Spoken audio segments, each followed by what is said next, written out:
Έχετε σκεφτεί στην καθημερινότητά σας πόσες φορές περνάτε πάνω από μία γέφυρα? Μη βάλω και το άλλο, και πόσες φορές περνάτε και κάτω από ένα τούνελ? Δεν το έχετε σκεφτεί. Λοιπόν, υπάρχουν πάρα πολλοί Έλληνες οι οποίοι καθημερινά περνάνε πάνω από μία γέφυρα. Και αναφέρομαι στη γέφυρα Ρίου Αντιρίου, η οποία είναι φτιαγμένη αντισεισμικά, έτοιμη να δεχθεί πολύ ισχυρά φορτία. Και το ξέρουμε και το έχουμε αναλύσει αυτό σε ρεπορτάζ.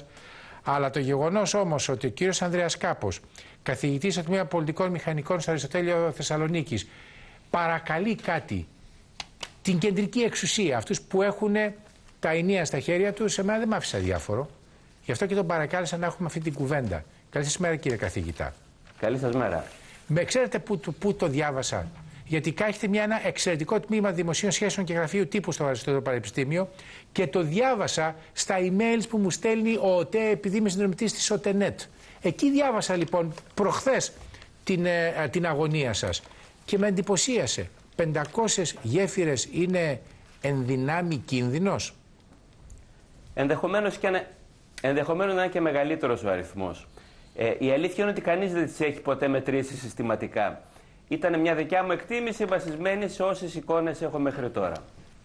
Μιλάμε βέβαια για τις παλιές γέφυρες, αυτό να το διευκρινίσω. Δεν μιλάμε για τις γέφυρες των καινούριων αυτοκινητοδρόμων, όπως είναι Φερρυπίν ή Εγνατία. Έτσι, μιλάμε για τις γέφυρες που είναι χτισμένες πριν από το 1980 περίπου.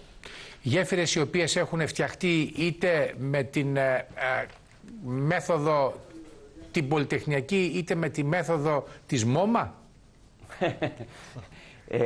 Ανεξαρτήτως ποιος ήταν ο συγκεκριμένος ο κατασκευαστής, θα έλεγα ότι οι γέφυρες οι παλιές, με βάση αυτά που ίσχυαν στην εποχή τους, ήταν φτιαγμένες με ένα συγκεκριμένο επίπεδο αντισημικής ασφάλειας. Φαίνεται από τις διεθνείς τάσεις ότι αυτό δεν φτάνει πια. Άρα λοιπόν τίθεται ένα σοβαρό θέμα. Θέλουμε όλες οι γέφυρες να είναι στο ίδιο επίπεδο? Θέλουμε όλοι οι άνθρωποι που, όπως είπατε σωστά προηγουμένως, περνάνε από κάποια γέφυρα να είναι το ίδιο ασφαλείς? Είτε είναι αυτή μια παλιά, είτε είναι μια καινούργια γέφυρα. Αυτό λοιπόν το θέμα θέσαμε και αυτό το καμπανάκι του κινδύνου, αν θέλετε, κρούσαμε. Κύριε καθηγητά, θυμίζω ότι πολύ πρόσφατα σε πλημμύρες οι οποίες έγιναν στην κάτω πλευρά της Αρκαδίας, θύμισέ μου το μεχούριο που πήγαμε, Μαρία. Στο Γελιδονί. Όχι, ναι, κάτω εκεί στην Αρκαδία. Όπου είχαν καταρρεύσει 2 γέφυρες που τις συμπαρέσυραν τα ορμητικά νερά της βροχής, γιατί δεν υπήρχε βεβαίως πράσινο στοιχείο, ρίζες για να κρατήσει την πλημμύρα. Τέτοιου είδους γέφυρες εννοείται, οι οποίες μπορεί να πέσουν και με την πρώτη βροχή. Είναι πολύ εύστοχο νομίζω το παράδειγμα. Δηλαδή, εσείς μνημονεύσατε την Αρκαδία, θυμούμε στις πλημμύρες του 2006, το Σεπτέμβριο του 2006, στην παλιά Εθνική Οδό Θεσσαλονίκης Καβάλα, στην περιοχή Μόδη, μια ολόκληρη γέφυρα κατέρευσε, απέκλεισε την Εθνική Οδό, η οποία έκλεισε και δεν ξέρω καν ακόμα αν έχει αποκατασταθεί τόσο καιρό από τότε, ενώ περίπου τον ίδιο χρόνο η σιδηροδρομική γέφυρα στον Ξηριά έπεσε και απέκλεισε την πόλη του Βόλου σιδηροδρομικός. Φανταστείτε αν κάτι αντίστοιχο είχε γίνει και με οδική πρόσβαση σε μια πόλη. Και μην νομίζετε ότι το σενάριο είναι σενάριο επιστημονικής φαντασίας. Αυτές οι γέφυρες πέσαν από τις πλημμύρες, από αυτό που λέμε υποσκαφή των θεμελίων τους στη διάρκεια της πλημμύρας. Έχουμε σε άλλες χώρες, όπως η Ιαπωνία, πολύ σοβαρές ζημιές σε γέφυρες στη διάρκεια του σεισμού. Θα σας μνημονεύσω μόνο ένα παράδειγμα, το πολύ γνωστό του σεισμού του Κόμπε, που έγινε τον Γενάρη του 1995 στην Ιαπωνία. Ένα από τα μεγαλύτερα προβλήματα που παρουσιάστηκαν ήταν η πτώση των γεφυρών. Βλέπετε στο πλάνο σας, το πιο χαρακτηριστικό από αυτά τα πλάνα είναι η υπερυψωμένη γέφυρα, η γέφυρα πάνω από την οποία περνάει ο υπερυψωμένος αυτοκινητόδρομος μέσα από την καρδιά της πόλης. Βλέπετε πως κατέρευσε και είναι πολύ χαρακτηριστικό ότι όχι μόνο έκλεισε ο αυτοκινητόδρομος, εμποδίζοντας ωστικά συνεργεία, ασθενοφόρα κτλ. Να έχουν πρόσβαση στην πληγήσα περιοχή, αλλά η μοναδική πλέον αν θέλετε παράκαμψη που μπορούσε να γίνει ήταν μέσα από την πόλη, όπου μέσα στην πόλη είχαμε μπλοκάρει τον κεντρικό δρόμο με την πτώση της γέφυρας.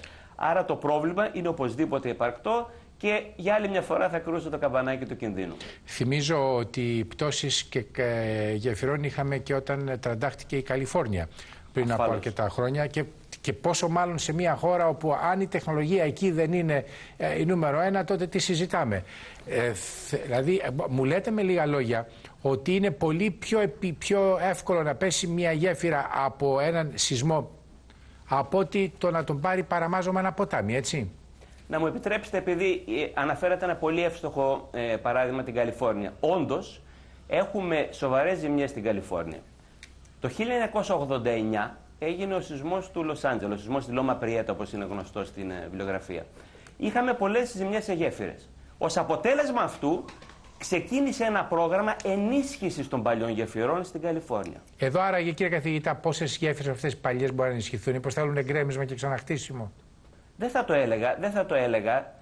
Νομίζω ότι είναι εφικτό το θέμα της ενίσχυσης. Και μάλιστα οι γέφυρες που στην Καλιφόρνια ενισχύθηκαν το 1994 που έγινε ο σεισμός του Λος Άντζελες, θα τον θυμάστε, μάλιστα την ίδια μέρα που είχε γίνει ο σεισμός του Κόμπε ένα χρόνο πριν.